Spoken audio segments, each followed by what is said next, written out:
Hello students, in my last video we have learned some questions based on multiplication of fractions. Okay, now we'll study the second case of multiplication in which we'll multiply a fraction with a fraction. Okay, now we will solve this type of questions. The question is, up to now we have solved up to question number 3. Okay, now we'll solve question number 4. In question number 4 we have to multiply 2 upon 3 into 2 whole 2 upon 3. Now a fraction is multiplying with a fraction or a mixed fraction. So what we'll do in this case, I already told you, when we have to multiply a fraction with a fraction, we multiply numerator part with the numerator part and denominator part with the denominator part. See, firstly what I told you, firstly we have to convert this mixed fraction into improper fraction. 3 2s are 6, 6 plus 2 is 8, 8 upon 3. So now I already told you, on multiplying a fraction with a fraction, हम numerator को numerator से multiply करेंगे and denominator को denominator से multiply करेंगे. सो 2 8s are 16, 3 3s are 9. Check कर लीजिए क्या ये कैंसिल हो सकता है? नो, ये किसी इसमें कोई भी कॉमन फैक्टर नहीं है, कैंसिल नहीं हो सकता. Now the second part. Second part is 11 upon 2 into 3 upon 10. Okay students, ये भी डायरेक्टली हो जाएगा. न्यूमरेटर को न्यूमरेटर से मल्टीप्लाई कर देते हैं, डिनोमिनेटर को डिनोमिनेटर से. सो 11 into 3 is 33 and 2 into 10 is 20. Is it clear? Now question number 5. Question number 5, see students, which is greater? We have to find out which is greater, which number is greater. Question is given 1 upon 2 of 6 upon 7 or 2 upon 3 of 3 upon 7. बेटा इसमें दो काम करने पड़ेंगे, देखिए कैसे. Question number 5, हमें ये बताना है कि इन दोनों में से, ये दोनों फ्रैक्शंस में से कौन सा फ्रैक्शन बड़ा है. ठीक है, तो सबसे पहले हमें क्या करना होगा, we have to multiply this 1 upon 2 of 6 upon 5 separately and 2 upon 3 of 3 upon 7 separately. इन दोनों सॉल्यूशंस को अलग अलग सॉल्व करना पड़ेगा. लेट्स सी क्या आंसर आता है. तो ऑफ की जगह पे हम रिप्लेस करेंगे मल्टीप्लाई का sign. We all know that it will come 1 into 6 is 6, 2 7s are 14. Okay, ये कैंसिल हो सकता है 2 से. 2 3s are 6, 2 7s are 14. The answer is 3 upon 7. Okay, now second one, 2 upon 3 of 3 upon 7. क्या ये cancel हो सकता है? चेक करो. 3 से 3 कैंसिल हो सकता है. यस. Now 2 upon 7. हमारे पास आ गया 3 upon 7 एंड 2 upon 7. ओके, अब हमें ये चेक करना है कि इन दोनों में से बड़ा कौन है. पूछा था क्वेश्चन में कि which one is greater, this one और दिस वन. ओके, तो हम क्या करेंगे, सबसे पहले इनके आंसर्स को कंपेयर करेंगे. सबसे पहले कंपैरिजन में मैंने पिछली क्लास में बताया था कि जब भी हम कंपेयर करते हैं, सबसे पहले हम ये चेक करते हैं कि ये जो दोनों नंबर हैं जिन्हें हमें कंपेयर करना है वो लाइक टर्म्स हैं या नहीं. ठीक है, और लाइक टर्म्स क्या होती है, जिन फ्रैक्शंस में सेम डिनोमिनेटर होता है. ठीक है, अगर वो लाइक टर्म्स होंगी उस केस में तो हम डायरेक्टली बता देंगे जिसका न्यूमरेटर बड़ा होगा वो नंबर, वो फ्रैक्शन बड़ा होगा. बट अगर वो लाइक फ्रैक्शन नहीं है, अगर वो लाइक फ्रैक्शन नहीं है तो हम कैसे कैलकुलेट करेंगे, हमें उसके लिए एलसीएम लेना पड़ेगा. दोनों फ्रैक्शन को इक्वल डिनोमिनेटर से बताना पड़ेगा, फिर वो लाइक फ्रैक्शन बन जाएंगे. ठीक है, उसे हमें लाइक फ्रैक्शन में कन्वर्ट करना होगा और फिर हम बताएंगे कि कौन सा नंबर बड़ा है. बट इस केस में बच्चों, जो दोनों नंबर हमारे आंसर आए हैं वो दोनों के डिनोमिनेटर सेम है, तो ये लाइक फ्रैक्शन है. तो हम इजीली देख के बता सकते हैं कि 3 upon 7 is the bigger number. Okay, और ये 3 upon 7 कहां से आया था, किसका पार्ट था, दिस वन, फर्स्ट वाले नंबर का. तो हम आंसर कैसे लिखेंगे, 1 upon 2 of 6 upon 7 is greater than 2 upon 3 of 3 upon 7. Is it clear? समझ में आया कैसे करना है? पहले हमने मल्टीप्लाई करा, इसको अलग कर लिया, इसको अलग से मल्टीप्लाई कर लिया, फिर हमने कंपेयर किया दोनों के आंसर्स को कि क्या ये लाइक टर्म्स है या नहीं।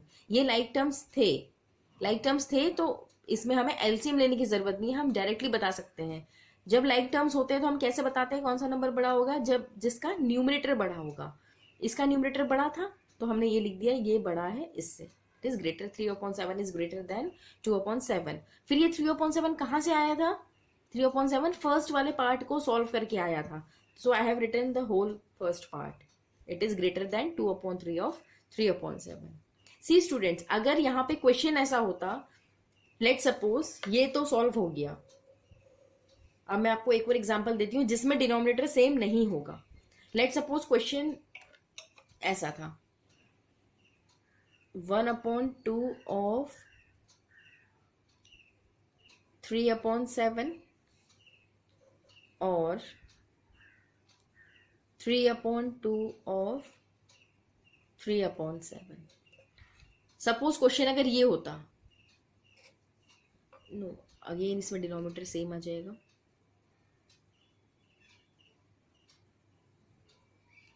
विल टेक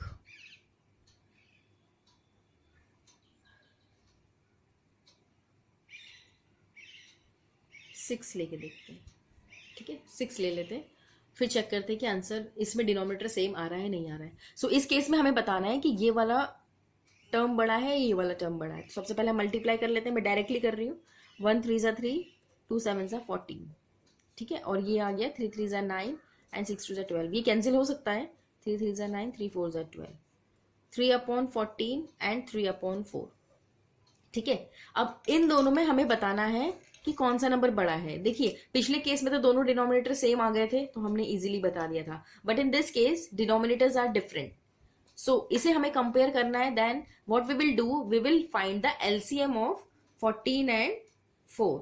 एलसीएम निकालिए अपनी कॉपी में 14 एंड 4 का, इट विल बी 28, ठीक है, 14 और 4 का एलसीएम आएगा 28। तो एलसीएम ऑफ 14 एंड 4 इज 28, ठीक है। अब 28 बनाने के लिए हम क्या करेंगे, 3/14 में किसका मल्टीप्लाई करें कि डिनोमिनेटर 28 आ जाए? 14 2 ज़ा 28 होता है, 14 2 ज़ा 28, अगर 2 नीचे मल्टीप्लाई करा है तो 2 न्यूमरेटर में भी मल्टीप्लाई करना पड़ेगा, 3 2 ज़ा 6, so the answer is 6/28।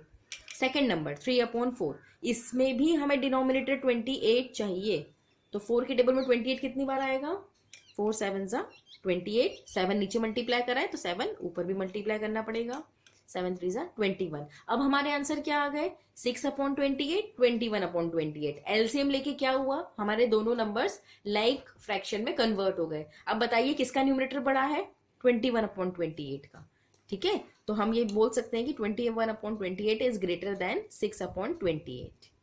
Okay, अब ये 21 कहाँ से आया था, 3/4 से, तो यहां हम क्या बोल सकते हैं कि 3/4 is the bigger fraction than 3/14। और 3/4 कहां से आया था, दिस वन। तो पूरा आंसर क्या हो जाएगा, this whole fraction is greater than this fraction. Is it clear? Now you understood how to solve this type of question जिसमें ग्रेटर या स्मॉलर कुछ भी बताना हो तो आप इजिली कर लोगे। Okay, now question number 6। What is question number 6? एक बार रीड कर लेते हैं, एक वर्ड प्रॉब्लम है। A car runs 16 kilometre using 1 litre of petrol, ठीक है, एक कार 1 लीटर के पेट्रोल में 16 किलोमीटर तक चलती है। Okay, how much distance will it cover using 2 whole 3/4 litres of petrol? वो कितना डिस्टेंस ट्रेवल करेगी अगर हमें इतना लीटर ऑफ पेट्रोल अगर यूज करना है तो 2 whole 3/4। So what we will do, first of all we'll write like this, in 1 liter of petrol, it's very easy question like unitary method, in 1 liter of petrol the car runs, कितनी चलती है 1 litre of petrol में, 16 kilometre. So students, in how much distance will it cover in 2 whole 3/4? So in 2 whole 3/4 liters of petrol, it will run,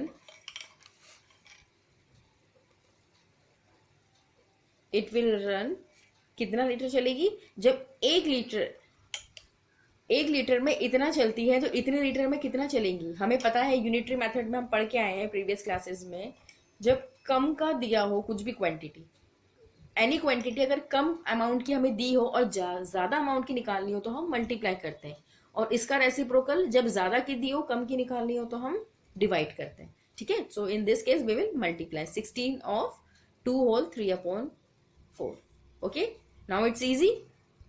of के place पे आप multiply लगाइए और इस मिक्स फ्रैक्शन को इम्प्रॉपर में कन्वर्ट करिए. 4 2 8, 8 + 3 इज 11/4. अब चेक करिए कुछ कैंसिल हो सकता है क्या? यस. 4 1 4, 4 4 16. सी स्टूडेंट्स, हर केस में जरूरी नहीं है कि ऐसे ही कैंसिल हो. अगर यहाँ पे 16 नहीं होता, 15 होता, और ये 4 यहाँ पे 16 होता, तो हम यहाँ भी कैंसिल कर सकते थे. न्यूमरेटर डिनोमिनेटर में चीजें कैंसिल हो जाती है, बट सिर्फ न्यूमरेटर में नहीं होगी, डिनोमिनेटर में भी नहीं होगी. ओनली न्यूमरेटर और डिनोमिनेटर से चीजें कैंसिल होती है. क्यों? क्योंकि वो डिवाइड में है, हम उसे डिवाइड कर सकते हैं. तो यहाँ पे हमने डिवाइड करा है 4 से. 4 1 4, 4 4 16. 4 into 11 is 44 kilometre. That means 2 whole 3/4 litres of petrol में ये 44 किलोमीटर चलेगी कार. ठीक है, आया समझ में क्वेश्चंस? इसी टाइप के क्वेश्चंस कुछ डिजिट्स चेंज करके आपको अब मैं दूंगी PQ5 में, आप इसे सॉल्व करिएगा. कुछ प्रॉब्लम होगी तो नेक्स्ट वीडियो में इसे देख लीजिएगा. Okay, now thank you, that's all for today.